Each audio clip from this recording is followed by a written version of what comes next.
Texas versus James Madrone. Do I have parties announced for the record for the state? Ryan Grimmer for the state of Texas. For the defense? Ronald Geyer. Did you understand you're charged with failure to stop and render aid, serious bodily injury? That's a third-degree felony. The range of punishment is anywhere from 2 to 10 years in prison and up to a $10,000 fine. Did you understand? Yes, Your Honor. Are you proceeding with sentencing? Yes, Judge. All right. Anything you wish to say on behalf of your client? No, Your Honor. Where's Donkey Lady Bridge? Now it states in here that they had met you through a lease. OP1 said they were at the complainant's house when the group of males showed up in Unit 1. Unit 1 is the vehicle. She said they decided to go to the Donkey, D-O-N-K-Y Lady Bridge, but instead ended up driving around. Where is this Donkey Lady Bridge? I'm not sure, Your Honor. I've never been there in my life. Are you still driving a vehicle? No. How old are you? 21. If you're drug tested today, what are the results going to be? Before you answer no, that you are going to be drug tested today. Don't say just. Just tell me what you're going to be positive for. Probably, maybe a little bit of marijuana. And what else? That's it. I don't do anything else. What do you do with the rest of your day other than marijuana? I work. Where? I would work at Bohannon's. All right. What do you do at Bohannon's? I'm a dishwasher and trash. So you have a car accident and your go-to is to leave. Why would you leave a car accident? Just everybody had left and I just left myself. Well, no, everybody didn't leave because there were two people remaining in the car trapped and somebody had to help them out. So why would you leave injured people behind in the vehicle? I was one of those people injured in the car. And then I got out. They held me out and then I walked home. Okay, this is not where he's going to pretend he wasn't driving, is it? We're pleading no contest, Your Honor. Okay. So again, why would you leave someone behind in a vehicle that's injured? You got out. Did you go to where they were sitting in the curb and speak with you? No. Okay. No. Did you call for help for anyone? Why not?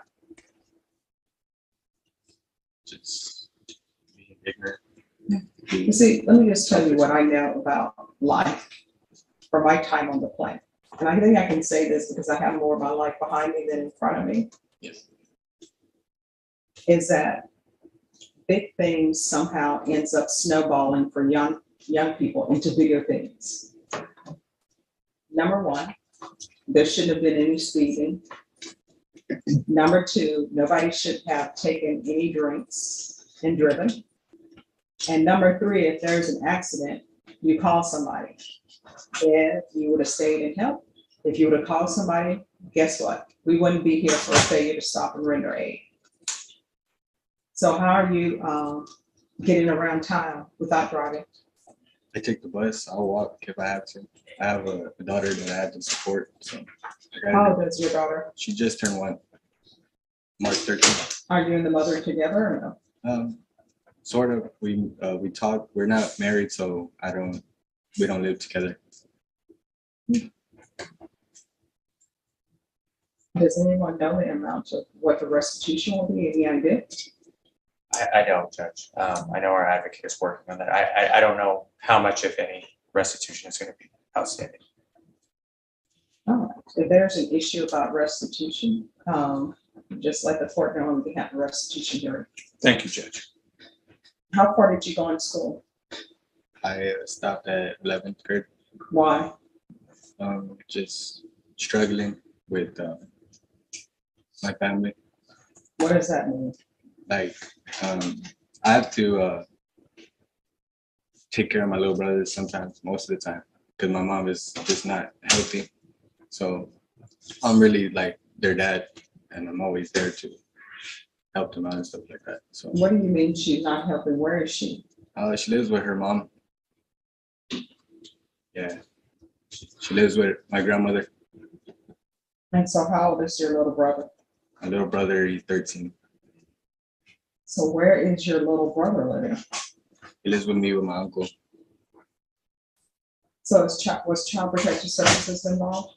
Yeah, they're talking to my mother right now. So there's a case, I think, that's open with my mother. So what are you planning on doing for the rest of your life? Are you gonna be working at Bohannon's or are you doing something else? So no, I was gonna work at Bohannon's for a little bit until I get my own apartment, and then get my GED and eventually try to join into the military with my friend. Well, I always tell people you can't keep saying you're gonna, because your gonna is gonna wake up and 5 years of your life will have passed you by. You understand? Cats 1 and 2, was there some sort of theft involved? Is there a reason for cats 1 and 2? The case that was TIC was a burglary of a habitation, Judge. All right, so here's the thing about burglary of habitations, right? I haven't been presented with any evidence, so I don't know what it says, but what I do know is that entering people's homes without their permission, it's going to end up resulting in 1 or 2 things for you. One, it's going to end up being a prison trip. And burglary of habitations, range of punishment is 2 to 20 years. Or either you're going to break into somebody's home and you're going to be shocked to find that they are at their home and you may end up being shot or killed. And you know what people are going to say? It was justified. You're in somebody's home, you're not supposed to be. So I'm going to put down cats 1 and 2, but I can give you cats 1 and 2 course in 2 minutes. Don't take what does not belong to you, which people should have learned in preschool. And when you go to someone's home, only go if you're invited, and then when they ask you to leave, leave. Life is so simple, people make it so much difficult than it has to be. So cats 1 and 2. And the MRT, which is supposed to teach you right from wrong, which again, we should learn that in preschool, right? If everybody would treat others the way they would like to be treated, you will need the MRT course. So remember that as you're taking that course. I'm going to want him tested for levels. And those levels need to start going down. Do you understand? Yes, Your Honor. Okay. There should be regular Zoom recording. Mr. Madrone can hear you. Mr. Madrone, Ms. Pettis has some words to say to you. I require that everyone treat everyone with respect, so just listen and internalize what he's saying. You may proceed.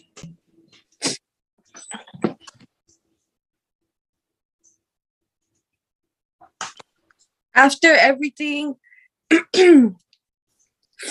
I don't think that you should be in prison or, but I did suffer injuries that are like for a lifetime. And I just want you to understand that because I did go through all of that, you do deserve to go through some kind of consequence. Did I cut off? Yes, you did. They keep calling me that, so I'm sorry. But yeah, that's all I have to say. But I do forgive you. Like, it happened. It's been a long time already, but I just didn't, I hope you just know where I'm coming from, James. All right, thank you so much. Do you all need to speak with her? I don't believe so. We have contact. We can talk to Ms. Pettis after this. Thank you, Ms. Pettis. Thank you. Thank you. All right, probation will go over conditions with you. Are you the same James Madrone who was placed on deferred adjudication in 2021 CR 2437 for the offense of failure to stop and render aid serious bodily injury on March 21st, 2022 for a period of 10 years? Is that you? Yes, sir. State. Violated condition number 4. In Bexar County, Texas, the defendant, James Madrone, did then and there fail to report to the supervision officer as directed for the months of January and December 2023 in violation of condition number 4. How do you plead to that? True or not true? True, Your Honor. State. Your Honor, we waived the other violations alleged in the motion. No objection. All right, Mr. Madrone, did you understand by pleading true to violation of condition number 4, the court could find it true, grant the motion, find you guilty, and sentence you up to 10 years in the prison and up to a $10,000 fine? Yes, I understand. Knowing that, do you still wish to plead true to violation of condition number 4? Yes, Your Honor. Court will find violation of condition number 4 true. Is there a proposed agreement? It's not, Your Honor. We're going open, we are asking for the 10 years, Your Honor. I believe the defense might be heard on it. All right, defense, what are you requesting? Judge, we're requesting that he be placed on probation, that he be given weekly UAs and intense supervision. Basically, Judge, this was a lot dealing with financial issues. He has 2 small children that he was responsible for, living with his grandmother at the time. He's now presently employed. I believe he has the resources now to continue taking drug testing and support his children. So I think basically, Judge, if we give him weekly UAs and ISF and put him back, not ISF, with intense supervision, that he's able to complete the probation successfully. You have anything to add, James? Yes, Your Honor. All right, you want to raise your right hand? Do you solemnly swear and affirm the testimony you give will be the truth and nothing but the truth, so help you God? Yes. All right, you can lower your hand, state your name for the record. James Madrone. All right, it says here that you didn't talk to the manager and you left when asked to stay in the lobby by the probation officer.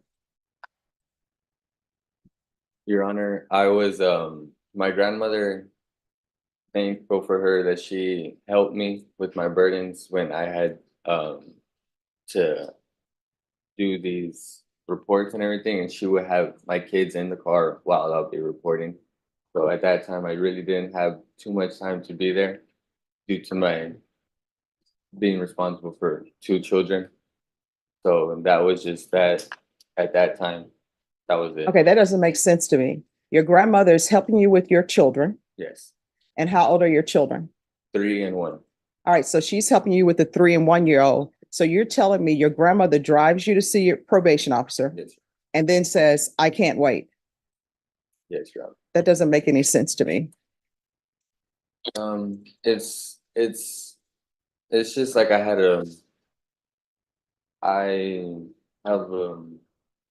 real no support, really none. It's just me out there. All right, so your grandmother is not supporting you. Well, in a way she is. In a way. All right, and then it says that they tried to have virtual meetings with you and you kept rescheduling and they allowed you to reschedule it and reschedule it and reschedule it. Again, I had financial burdens. So you didn't have a cell phone? No. You couldn't get a ride by via bus? Your Honor, my grandma lived in Leon Valley and then she moved over there by Lackland Air Force Base. And I did not have reliable transportation. Oh, no, I know for a fact that there's transportation by via for Lackland. Oh. And you know how I know there is that? Because one time I made a mistake and got on the looper, which I believe is the 510, and it takes you all around the city. And I was like, wow, this is where the bases are. Yes, but where I had to report was over there by 1604 in Bandera, which Via. yes, Your Honor. They canceled that bus route. I know it sounds like if I'm making it up or not, but yes, they did cancel that bus route for that reason. That drive was very, very extreme. Did you pick up the phone, call probation and say, hey, this Yes, is Your where Honor. I am? Okay. Yes, Your All right. Any other questions? Mr. Madrone, my name is Hank Wilkins. If I ask anything you don't understand, just let me know and I'll try and rephrase it, okay? Do you know the last time you reported? The last time I reported was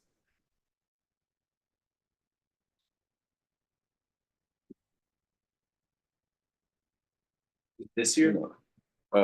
yes. It was this year?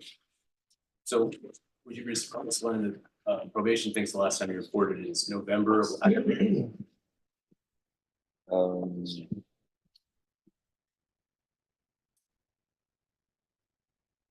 Did you ever do the CATS theft course?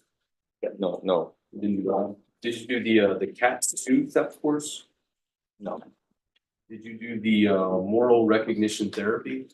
No, Did you do anything on probation? I had parenting classes that were available online, which I did do, and it waived over my community service. I'm sorry to interrupt. How can you do the parenting classes online, They but were you for can't free. report? No, but you can't report to probation online. Explain that to me.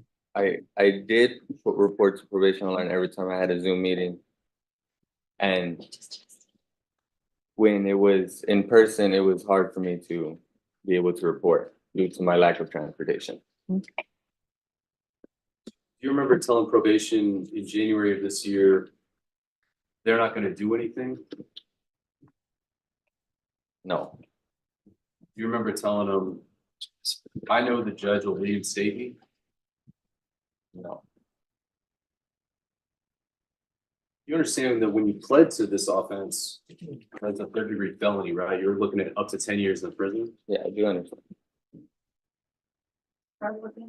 Yes, I understand. And you knew that, and you still didn't do these conditions of probation, right? You didn't do the No. moral recognition therapy? Not that I had faced financial burdens. So I did not have support from the mother of my children. She was attending school at the time. But now I have a reliable job. I have the means to prove to the court that I could be responsible in finishing my term with the probation. Seems like the easiest thing to do would be to report, though. You didn't report it all this year, right?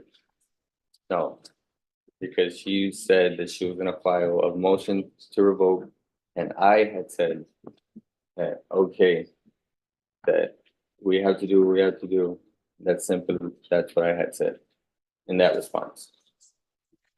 I pass the least, John. Nothing further, Your Honor. All right. Probation. Was there any restitution for Elise Perez and Kimberly Soto?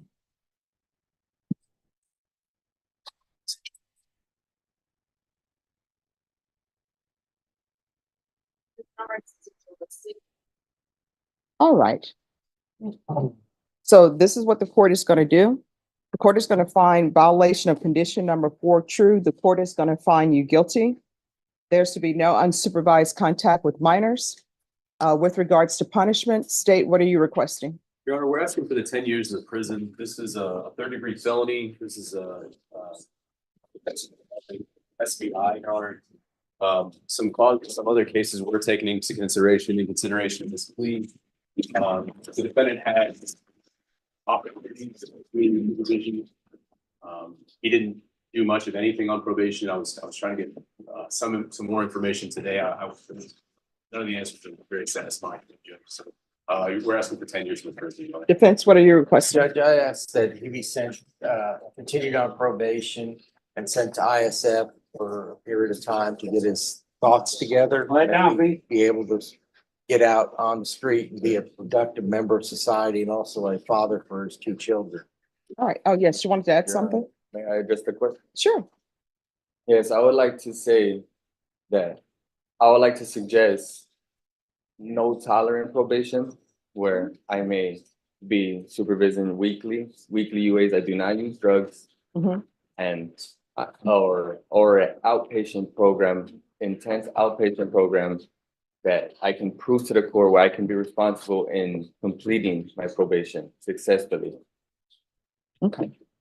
All right, this is what the court is going to do. As previously stated, the court is finding violation of condition number 4 true. The court is going to find you guilty. The court will sentence you will sentence you to 8 years in the prison. There's to be no unsupervised contact with the minors. Court will give you credit for any time served, and the court will request the therapeutic community. Did you review the trial court certification of defendant's rights to appeal with your attorney? Did you understand it, and did you sign it? Yes. All right. You do have a limited right to appeal, and that right to appeal is as it relates to the allegations in the motion, not the fact that you were on deferred adjudication. Do you understand? All right. Good luck to you. We can go off the record. Here's the thing. I can't force them to place you in the therapeutic community. You'll have to request that. And then it's completely up to them whether or not they place you in the therapeutic community. Your Honor. What was the consequence again? Oh, you're going to prison for 8 years. I'm going to prison for 8 years, Yes, and that's the done deal. yes. Okay. All right, good luck to you, okay?